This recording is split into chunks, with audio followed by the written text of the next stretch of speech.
RAS, PSI, ईओआरओ जैसी महत्वपूर्ण परीक्षाओं की तैयारी करें विकास सर के मार्गदर्शन में। आज ही डाउनलोड करें सैरमिक अकेडमी ऐप। सर, हमारा ये मामला है कि राजस्थान कर्मचारी चयन बोर्ड ने एनआरएचएम के तहत एक लेखा सहायक की जो वैकेंसी निकाली थी, लेखा सहायक संविदा 2025। इसका विज्ञापन हमारे 28 जनवरी 2025 को आया था। उसके बाद में इसमें जो हमारी टोटल पोस्ट थी वो 354 पोस्टों पे ये वैकेंसी निकली थी। हाँ, उसके बाद में कर्मचारी चयन बोर्ड के द्वारा इसकी लिखित परीक्षा ली गई, बाकायदा इसका सिलेबस जारी हुआ।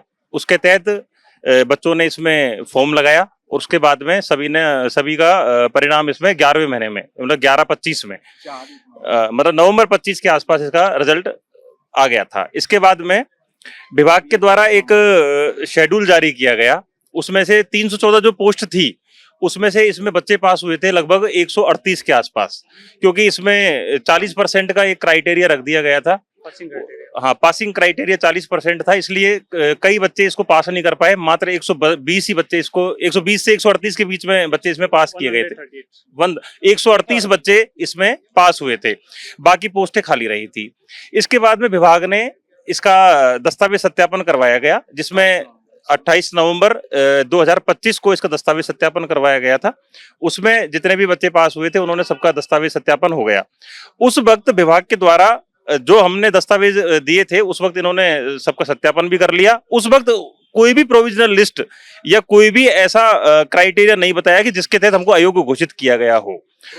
और उसके बाद में जो हमारे दस्तावेज सत्यापन किए गए थे वो सारे दस्तावेज सत्यापन इन्होंने बिल्कुल वेरीफाइड किए थे। और उसके बाद में इसमें एक क्राइटेरिया ये रखा गया था कि लिखित परीक्षा के बाद में एक 2 साल का जो अनुभव मांगा गया था इस परीक्षा में, उसमें साफ साफ ये लिखा रखा था कि आपका जो अनुभव है वो रिलेटेड फील्ड यानी अकाउंट से रिलेटेड फील्ड का मांगा गया था, जिसमें अकाउंट रिलेटेड फील्ड के साथ में NGO oblique development agency oblique NGO का मांगा गया था। उस वक्त विभाग ने उस विज्ञापन में कहीं भी ये बाइफर्फिकेशन नहीं किया गया है कि सब डेवलपमेंट एजेंसी क्या होती है, एनजीओ क्या होता है, या फिर अदर जो संस्था से काम किया है वो क्या हुआ, इसमें कुछ भी नहीं बताया गया। उस वक्त हमारे विभाग के द्वारा जो हमारे अनुभव प्रमाण पत्र थे अकाउंट से रिलेटेड वो ले लिए गए। लेने के बाद में जिस संस्था में हमने काम किया था उस संस्था में इन्होंने क्रॉस वेरीफाई भी करवा लिया। वहां पे बाकायदा इन सब ने बाय रजिस्टर्ड, किसी का बाय मेल, किसी का बाय फोन, तीनों तरीके से इन्होंने करवा लिया और उसको इन्होंने बिल्कुल क्लियर कर दिया। इसके बाद में इन्होंने 6 महीने के बाद में अचानक रिजल्ट निकाला। 13 मई 2026 को इन्होंने रिजल्ट निकाला और उस रिजल्ट में इन्होंने सिर्फ 39 और 3 टीएसपी यानी कुल 42 बच्चों को ही इन्होंने सेलेक्ट किया। इसके बाद में जो अयोग्य अभ्यर्थी थे वो पहुंचे, जब उनकी ना तो कोई प्रोविजनल लिस्ट निकाली इन्होंने, ना उसमें कोई रिजेक्शन का कोई कारण बताया कि हमको क्यों नहीं लिया गया। फिर उसके बाद में जब हमने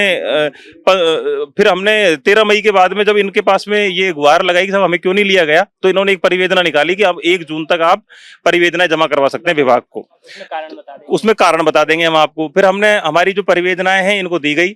उस परिवेदना को दिए हुए आज 80 दिन हो गए ना, के बाद अभी कितना टाइम हो गया देखो, और 1 जून तक उसकी लास्ट डेट थी। उसमें हमने सबने परिवेदनाएं लगा दी, लेकिन आज तक हमको ये पता नहीं लग पाया कि हमें क्यों रिजेक्ट किया गया, हमारा क्या कारण था। हमने लिखित परीक्षा पास करी, हमने 40% का क्राइटेरिया पास किया गया है। और इसी विभाग ने 2016 में एनआरएचएम ने यही अकाउंटेंट की पोस्ट निकाली थी। उसमें 1 साल का प्राइवेट अनुभव मांगा गया था। उसमें जिस भी संस्था का था उसमें सब में वैलिड किया गया। और अब जो इन्होंने पोस्ट निकाली उसमें अचानक इसमें अनुभव लगा के और उसकी योग्यता को ही पूरी को चेंज कर दिया गया। अतः और आज हम इस तरीके से यहाँ धक्के खा रहे हैं और आज हम कोर्ट का हमने रुख किया। माननीय कोर्ट ने इनको 22 जुलाई को नोटिस भी जारी कर दिया, लेकिन उसका जवाब आज दिनांक तक इन्होंने कोई भी, 6 अगस्त उसकी डेट थी, आज तक इन्होंने कोई नोटिस भी नहीं दिया है, नोटिस का जवाब नहीं दिया, ना हमको कोई संतोषजनक जवाब दिया हमें क्यों नहीं लिया जा रहा परिवेदना के लिए। और सबसे बड़ी बात, अब परिवेदना के लिए हमने कहा है तो परिवेदना के लिए ये कह रहे हैं कि साहब आरटीआई से आप जवाब लीजिए, आरटीआई लगाइए तब हम आपको जवाब देंगे। अंडर प्रोसेस बता रहे हैं। उसके बाद में सबसे बड़ी विडंबना ये हो रही है कि राजस्थान सरकार एक तरफ तो कह रही है कि हम नौकरी दे रहे हैं युवाओं, बेरोजगार युवाओं को। आज सारे के सारे जो बच्चे हैं वो सारे 30-35 प्लस हैं, और इसमें हमारी वाली वैकेंसी में सबसे बड़ी विडंबना क्या जा रही है कि इसमें पोस्ट ही खाली जा रही है। जब 314 पोस्टों पे विज्ञापन निकला था, जब बच्चे 120 पास हुए हैं और सबका आपने वेरिफिकेशन करवा लिया, जब तीन तरीकों से वेरिफिकेशन करवा लिया और जिन्होंने पूर्व अनुभव के आधार पर जो लगे थे उनको भी रिजेक्ट कर दिया, इसका मतलब ये हुआ कि हमारी पोस्टें खाली जा रही हैं और एक तरफ भजन लाल जी कह रहे हैं कि साहब हम आपको नौकरी दे रहे हैं और एक तरफ आप है ना खाली पोस्टों को निकाल रहे हैं, ये बच्चे यहाँ घूम रहे हैं, हमारी पोस्ट खाली जा रही है। सबसे बड़ी विडंबना है, आज धक्के खा रहे हैं आज हम। ठीक है, लेकिन वो रिलेवेंट फील्ड से नहीं है, वर्क करते थे एनएचएम डिपार्टमेंट में, चाहे कंप्यूटर ऑपरेटर चाहे किसी भी कर रहे थे, अकाउंट्स डिपार्टमेंट से नहीं थे, उन बंदों को भी सिलेक्ट किया है। ठीक है, एनजीओ में तो एनजीओ में कुछ बंदों के भी थे, किसी को डिस्क्वालीफाई किया, किसी को क्वालिफाई किया, वो क्या रीजन है वो स्पेसिफाई कहीं नहीं कर रखा। और 2017 में एडवर्टाइजमेंट में मेंशन कर रखे थे जो सीए का सर्टिफिकेट है या एक्सपीरियंस है या प्राइवेट लिमिटेड कंपनी का है, फर्म के हैं, तो वो वैलिड थे, उसमें बंदे सेलेक्ट हुए। और अब रेट पिटिशनर इंक्लूड है बंदा, वो अभी सेलेक्ट नहीं है। 27 के रेट पिटिशनर हैं हम, जिसमें से पिटिशनर जोधपुर से महेश सोलंकी में हूँ। विभाग कोई संतोषजनक जवाब नहीं दे रहे हैं। हम सभी से मिलके आगे और जवाब मांगते हैं तो कहते हैं एप्लीकेशन लिख दो। 3-4 बार हम आके चले गए, जोधपुर से हम आते हैं, कोई सीकर से आता है, कोई बाड़मेर से आता है, कोई जैसलमेर से, कोई पोखरण से, ठीक है, डीडवाना से, कोई पचपदरा से, कोई नागौर से। ठीक है, फिर अगर विभाग कार्रवाई नहीं करता तो हम न्याय का योद्धा हनुमान जी बेनीवाल से संपर्क करेंगे। फिर लास्ट ये है हमारा ऑप्शन। नहीं, जैसे हमने एएमडी मैम से बात करी, एएमडी मैम ने ऐसे बोला कि तुम्हारे दिमाग में कीड़ा घुस रहा है, तुम भूत की कहानी सुना रहे हो, ये चीजें बताती है। एएमडी टी सुमंगला मैडम ये बातें हमें बोलती है। और हमें जब ये बोलते कि हमें कोई रिप्लाई दो तो बोलते कि आप कोर्ट से ले जाओ, कोर्ट से ऑर्डर ले आओ, कोर्ट में जीत जाओगे आप। कोर्ट के नोटिस का रिप्लाई नहीं दे रहे, कोर्ट के नोटिस का रिप्लाई नहीं दे रहे। और जब हम बजाते हैं हु यू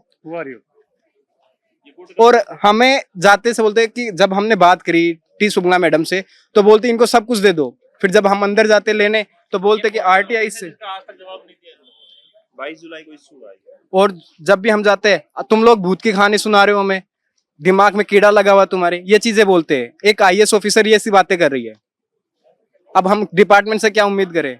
जब संतोष कुमार गोयल से सर से मिले आज, वो बोलते कि आज निस्तारण कर दिया, सबकी फाइनल लिस्ट बन दी, अपॉइंटमेंट ऑर्डर रिलीज कर दिए इन लोगों ने, तो पहले हमारे प्रवेदनाओं का तो निस्तारण करना चाहिए था। आज अप्रोक्स 75 डेज हो गए प्रवेदनाएं लिए हुए ने, अभी तक इनका तरफ से कोई रेस्पॉन्स नहीं है।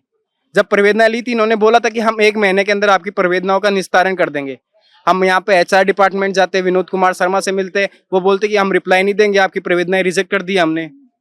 हम स्टेट नोडल ऑफिसर के पास जाते हैं, वो बोलते हैं कि हम आज रिप्लाई दे देंगे। फिर हम संतोष कुमार गोयल सर के पास जाते तो वो बोलते कि हम रिप्लाई दे देंगे आपको, हम 5-10 दिन में रिप्लाई दे देंगे आपको, या आप आरटीआई लगा दो। ऐसे रिप्लाई मिला, कोई संतोषजनक जवाब नहीं मिल रहा हमें, और ना ही कोई तरीके से कार्रवाई की जा रही है विभाग की तरफ से, और मानसिक रूप से प्रताड़ित किया, और हमें मानसिक रूप से प्रताड़ित किया। और इस वजह से कुछ अनहोनी हुई तो विभाग जिम्मेवार होगा। बार-बार जो भर्तियों का जो खर्चा आएगा, इसका जब बार-बार डिपार्टमेंट बार-बार जब ये भर्ती करवाएगा तो उसको बार-बार खर्चा आएगा। जब सरकार ने वैकेंसी निकाली है, बच्चे अयोग्य हैं, तो उनको लिया क्यों नहीं जा रहा। हमारा सबसे बड़ा प्रश्न है, जब सरकार नौकरी दे रही है तो विभाग को क्या जोर आ रहा है। और जब सारे बच्चे क्वालिफाइड हैं, सारे बच्चे योग्यता रखते हैं और विभाग ने इनको क्रॉस वेरीफाई करवा लिया, उसके बावजूद क्यों रखा गया है। आखिर बार-बार एजेंसी दोबारा एग्जाम करवाएगी, दोबारा इतने बच्चे परीक्षा देंगे तो उसका खर्चा भी तो गवर्नमेंट ही भुगतेगी। अब भी तो खाली जा रही है पोस्ट, 350 में से 250 पोस्ट खाली जा रही है। आखिर में इसमें सरकार संज्ञान ले हम ये। और अयोग्य बच्चों को कई ऐसे हैं जिन्होंने उस पद का अनुभव नहीं रखते थे, उनको भी इसमें लिया गया है। तो ये बच्चे कोई बाड़मेर से आया है, कोई जैसलमेर से आया है, कोई नागौर से आया है, मैं सवाई माधोपुर से आया हूँ, और इस तरीके से हम मानसिक और शारीरिक रूप से प्रताड़ित हो रहे हैं।